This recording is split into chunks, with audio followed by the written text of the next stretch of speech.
for joining us here live.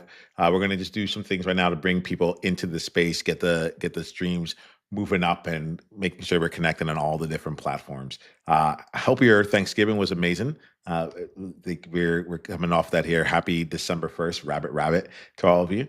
And we'll go ahead and play. So we should be set up here. If you're watching this here, go ahead and leave a comment with where you are in the world. I'd love to just be connected and make sure that we're all growing with each other. All right, so let's dive into things here. I'm Niiamah Ashong. If you don't know me, I am the founder and CEO of a business called Outliers Edge, and it's a movement of leaders who have decided to come together to really leverage who they are to make their biggest difference in the world, and to do it in a way that is repeatable and sustainable. And we call that building engines underneath it. All right. We focus on your identity, your income, and your impact on a regular basis, and the intersection of all of those things. So today, I am what's running through me is I just got off a call where a new insight showed up for me, and what I'll boil it down to this statement, which is, what if is greater than what is. What if is greater than what is. And that's the paradigm that I'm going to be holding for the rest of the day, if not the rest of this week here. And this all came about because I recognize a part of who I am actually shows up in a way that felt really exposed, especially in these live sessions here. But part of, and yeah, I'll just say that felt really exposed, and the exposition, I guess, the reason I felt exposed was that. I didn't want to come off as naive. I didn't want to come off as some guy that's just like playing on, like, on the lives, but instead, I'm a professional. Like, I do this fully. Um, how do I create something that is honestly an expression of me, that is also very useful for other people, and isn't done in a way that is just childish, and that's interesting to play with, because I have this playfulness that I'm leaning into. We have the 10,000 minutes game. It's a game, not a challenge, because I'm like, I can play games. Challenges get in my own head and slow me down, and goals just don't really motivate me, not in the way that it motivates other people. And so we were looking at this, and there's some insights coming in as I keep showing up live, as I keep talking about and growing the Outliers Edge movement. That there are some elements. What am I not saying? There's a constant, like, I need to go and invite people into the movement itself, specifically into the school group that's there. And I've been spending a lot of time thinking about this, and like wondering, like, okay, how should I be inviting people? When should I be inviting people? Who should I be inviting? And I've so many people that have been in my world that I care about, and that have come through the Outliers podcast, that I've coached in the past, and so on and so forth. But then it became like, all right, well, how do I reach out to them? Like, what's the way to do this that it doesn't feel like this is all about me? Because it's not. It really isn't. And my coach Lori was sauce at here was like, she asked me the question I thought was really great, and I'm going to pose it back to you in through a different lens. But she asked me a question, like, Nemo never really worried about this. So what does Nemo in his adult presence, like, what does he have to say about this?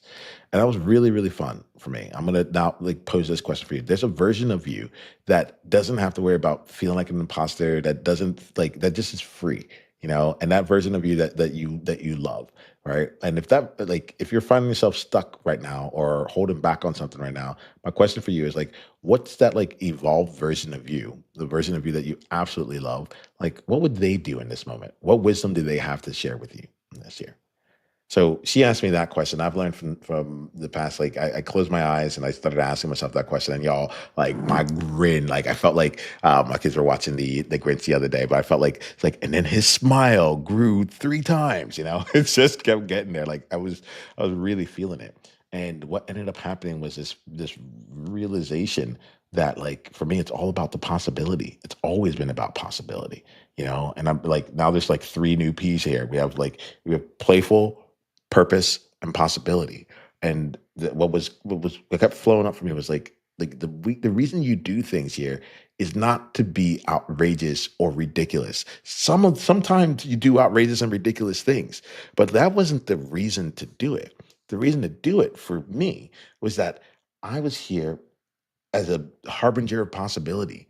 I was here to expand what was possible, whether it was inviting people, going out every Thursday, Friday, Saturday night till 4 a.m. in the morning in New York City, and then like showing up and then going to work over the weekend to go and get ahead of a project or something I was working on, or inviting a bunch of people I had just met at all those late nights out to come to our house for a big party where people didn't know each other, and they were I was bringing them together and helping them meet each other to even like the podcast, like even when I talk about that, like the podcast panels, when I was bringing in people for the podcast panels, running hundreds of people, and 4 or 5 people at a time, we got a chance for awesome people to get together and connect.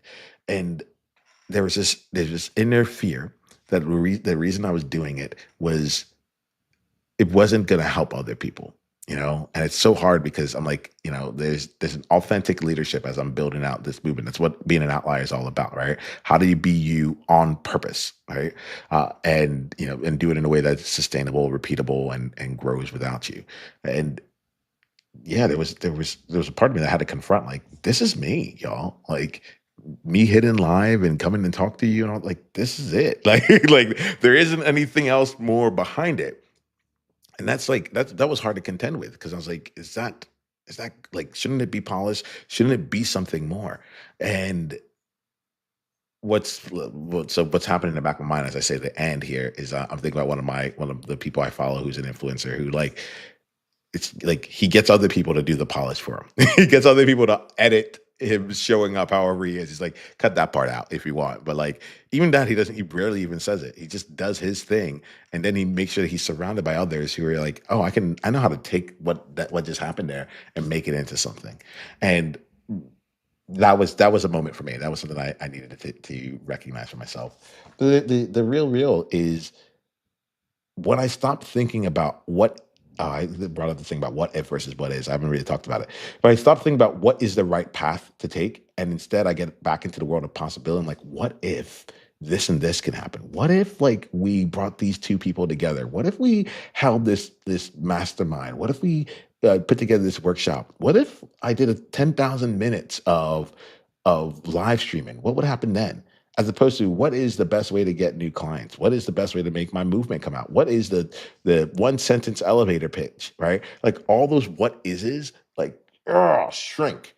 But the what if of possibility, that part, like, grows. Like, what if someone is out in the world and hears this message with me?